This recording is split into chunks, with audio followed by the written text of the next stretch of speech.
Grazie. Grazie. Sì, accomodatevi.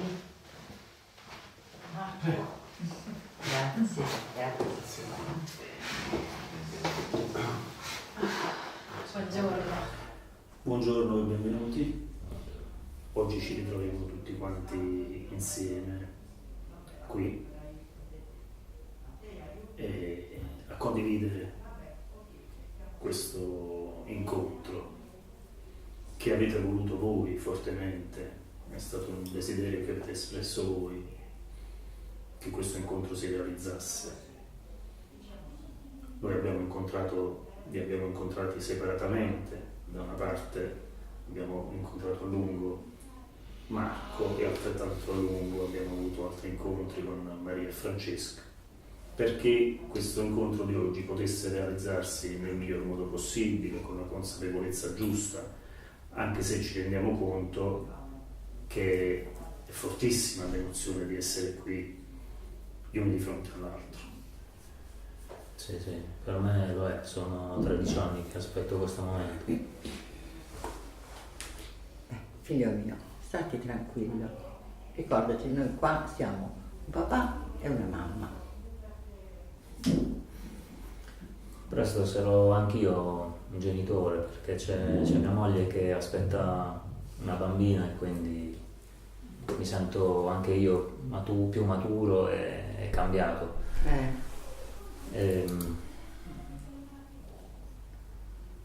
Vorrei dirvi che questo incontro io l'ho sempre voluto fare, non ho mai perso la speranza affinché potessi incontrarvi, perché anche quando non arrivavano le risposte alle lettere io comunque ci credevo lo stesso, cioè la speranza non la perdevo, perché sapevo che la risposta non arrivava per la rabbia che voi avevate nei miei confronti ed era giusto così.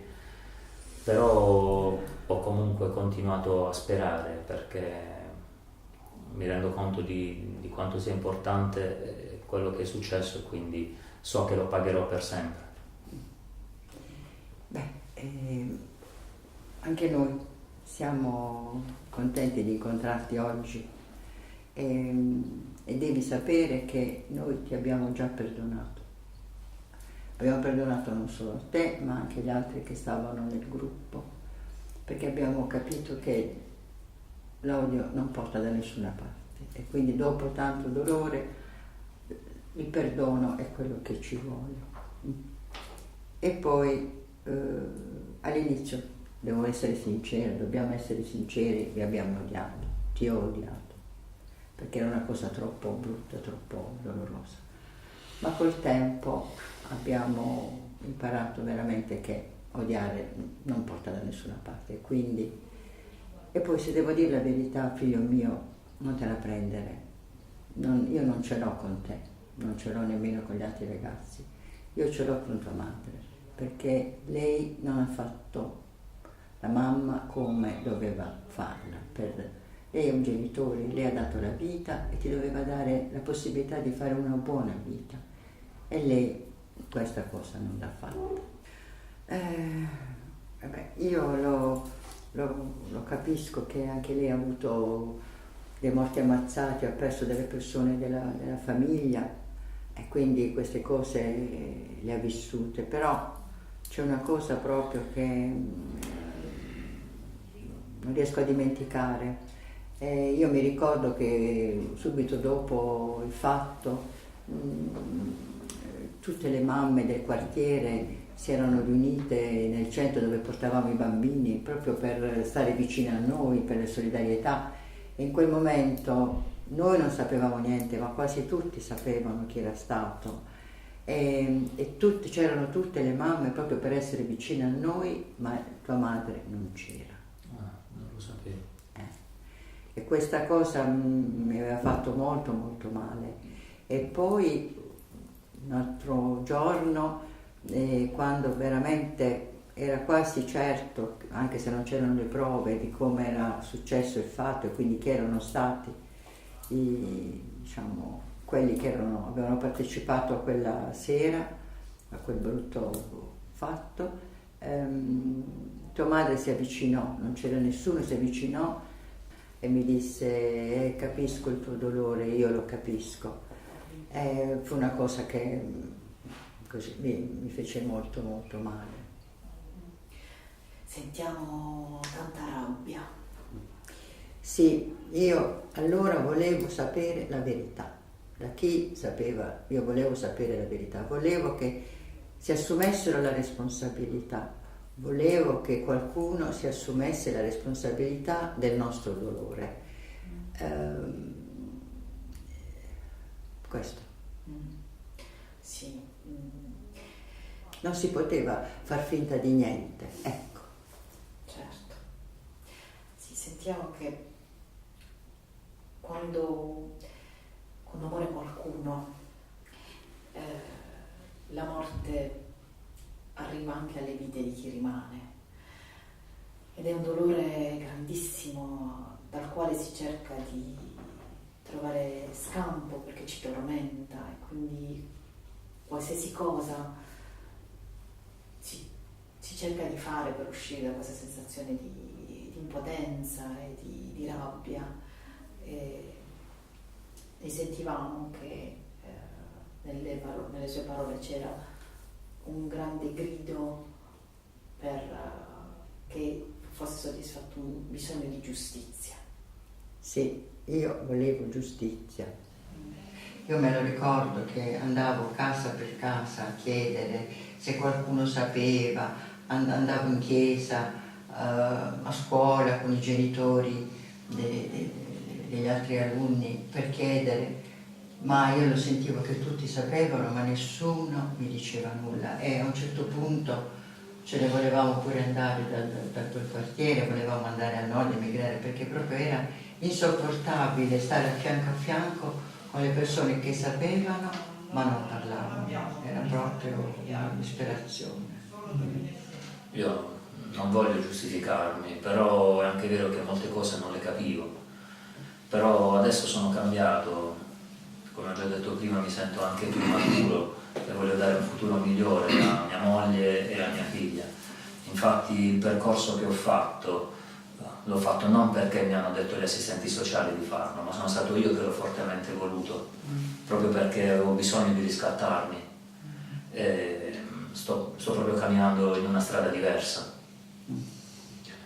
Marco, noi stiamo qui per capire l'importanza e il potere del perdono. Tu stai per diventare padre e noi vorremmo che tu dicessi a tuo figlio domani, lo guardassi negli occhi e gli dicessi la verità su quello che è successo a luglio del 2001 e avessi il coraggio di dirgli che questo non deve più accadere. Vedi, Marco, per crearsi una famiglia ci vuole una vita, ma per distruggerla ci vuole un secondo, pochi secondi. Vedi, noi eravamo scoraggiati, io e Maria, e volevamo andare via. Non avevamo nemmeno il coraggio di guardarci in faccia. Poi a un certo punto ho deciso di cambiare prospettiva. Allora ho detto, tu vai casa per casa, guarda in faccia la gente e chiedi, fai domande. Dobbiamo capire. E io invece prendevo la strada della stazione dei carabinieri, dei magistrati, della provincia, del comune, perché non potevamo accettare la realtà dell'archiviazione. No, l'archiviazione proprio no. Noi volevamo giustizia, volevamo solo giustizia. So che l'odio non serve a niente. Bravi, voi avete reagito e così avete costruito la strada per il cambiamento. In questi anni noi siamo andati in giro per le scuole a far capire ai giovani, ai ragazzi, che mettersi nelle mani della mafia è sbagliato, può far correre il rischio di trovarsi solo davanti a due strade, o morire o andare in carcere. E noi non vogliamo che questo succeda. L'odio non paga.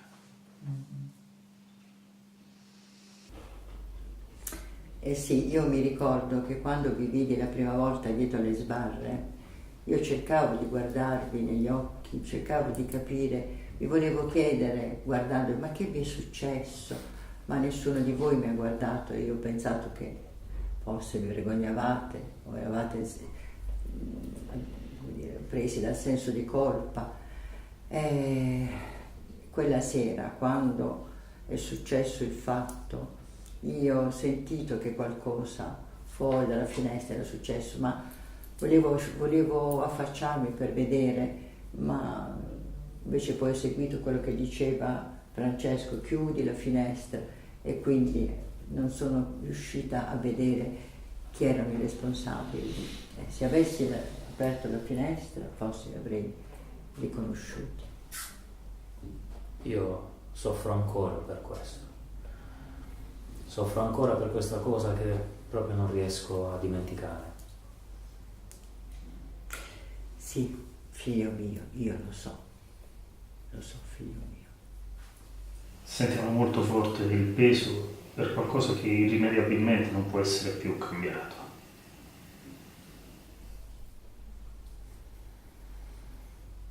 Io lo capisco anche voi che come genitori avete sofferto molto di più, però io avevo paura, non ho parlato né io né l'altro ragazzo, non ce la sentivamo, avevamo paura e per questo non abbiamo detto niente. Eh sì, voi eravate giovani.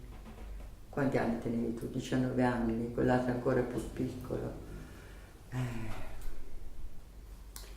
Sì, a quell'epoca voi eravate proprio ragazzini, ma io vi ho perdonati proprio perché voi avete ammesso quello che avete fatto.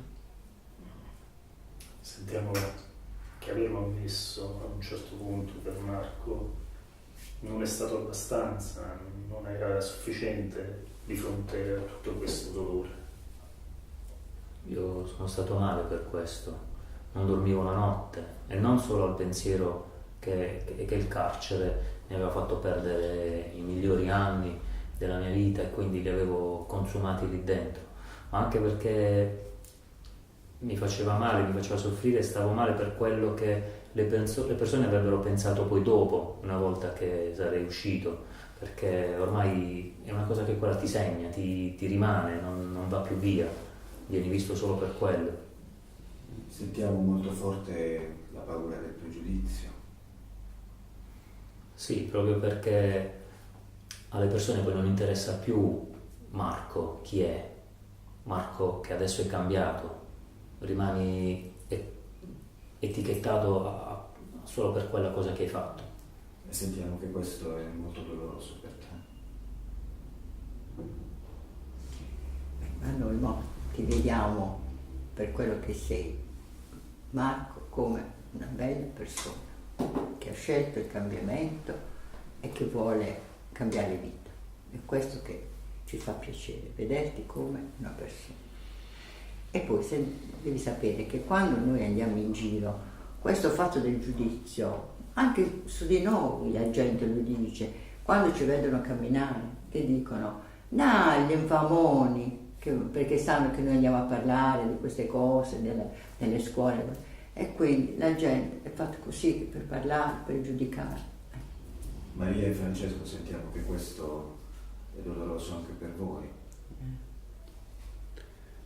Sì, ma noi andiamo avanti perché Bari Vecchio deve cambiare, deve essere come era negli anni 70. Durante questo periodo noi ci volevamo tutti bene. Noi sappiamo che questo è difficile, che ci vorrà tempo, però noi lottiamo perché ci sia un cambiamento vero e radicale. Ma quei ragazzi parlano per ignoranza. E infatti non capiscono che quello che facciamo è un cammino per loro, prima di tutto. Sì, ma perché sono i genitori che parlano, loro li sentono e ripetono tutte le cose che dicono i genitori. È proprio la mentalità che deve cambiare. Sono contenta che tu mi capisci.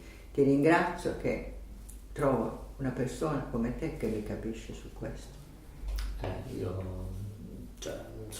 Come ho già detto, sono cambiato e questo l'ho fatto anche nel corso del tempo che sono stato nel carcere. Io ho sempre cercato di migliorarmi e ho cercato soprattutto di aiutare anche gli altri. Io non ho chiesto il perdono perché volevo avere uno sconto della pena. Ho cercato di fare del mio meglio, anche perché comunque nel carcere non trovi persone che ti cambiano in meglio, anzi al massimo il contrario. E io, proprio perché avevo voglia di riscatto, ho cercato di avvisare i ragazzi che quando venivano arrestati e venivano portati in prigione, io gli ho parlato e gli ho detto appunto che non ne valeva la pena, perché comunque la vita è fuori, la vita va vissuta fuori e soprattutto va vissuta per il meglio, va vissuta nel migliore dei modi, ma è un qualcosa che ti deve partire da dentro, non ti può essere inculcato. Sì, che poi siamo tutti dello stesso quartiere, siamo come una grande famiglia e quindi perché ci dobbiamo fare male gli uni con gli altri? Questa è una cosa che dobbiamo capire, dobbiamo tornare a capire.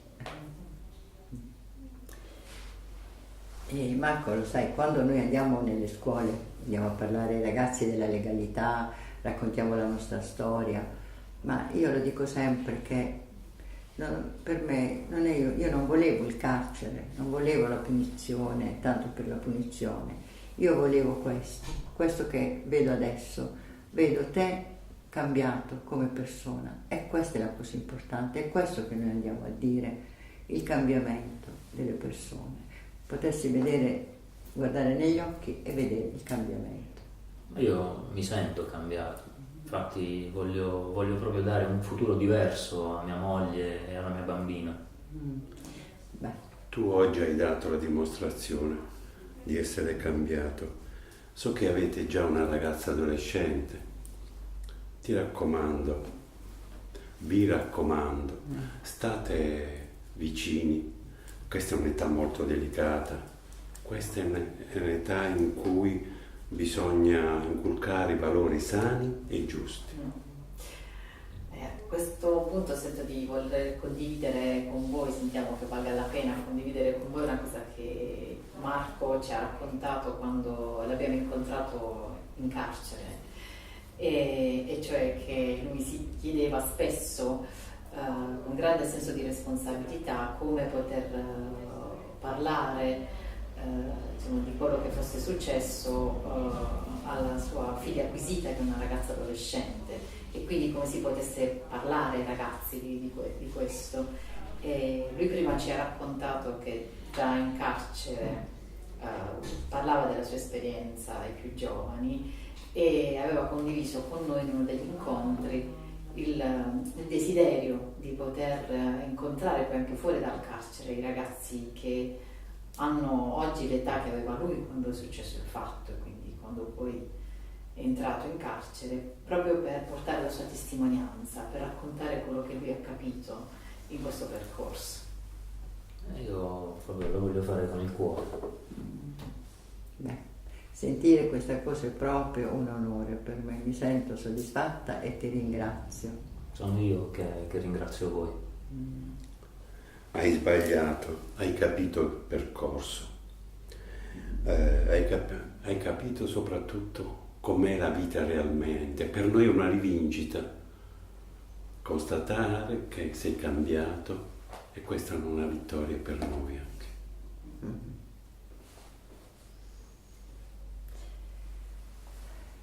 Se Marco deciderà di venire nelle scuole a parlare, io penso che la tua testimonianza sarà una cosa importantissima per i ragazzi, di come si possa passare da una cosa così brutta, così dolorosa, a un cambiamento, a pensare alla vita, una nuova vita. Sai, io quando vado nelle scuole, vedo tanti ragazzi e non posso non pensare a mio figlio. E però dico, vabbè, ho perso un figlio, ma ne ho trovati tanti. E se almeno di tutti questi, almeno uno solo io posso salvare, questo per me è un onore, una cosa importante per la mia vita. E io credo che uno, Marco, io l'ho salvato. Grazie.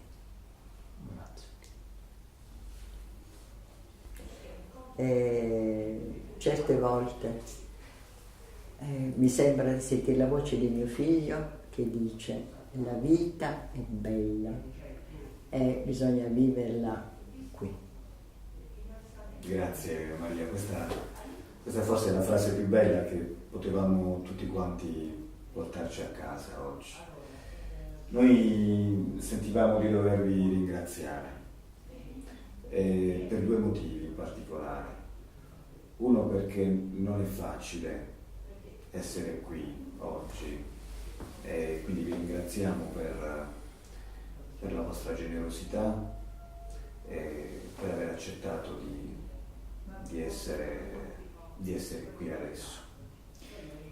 E poi perché quello che avete appena fatto cambia di segno l'esperienza che avete vissuto, prova a dargli un significato nuovo, differente, e forse lo cambia anche per la comunità, per il quartiere, per la città in cui tutto questo è avvenuto e in cui tutti i giorni voi siete chiamati a vivere e ad operare.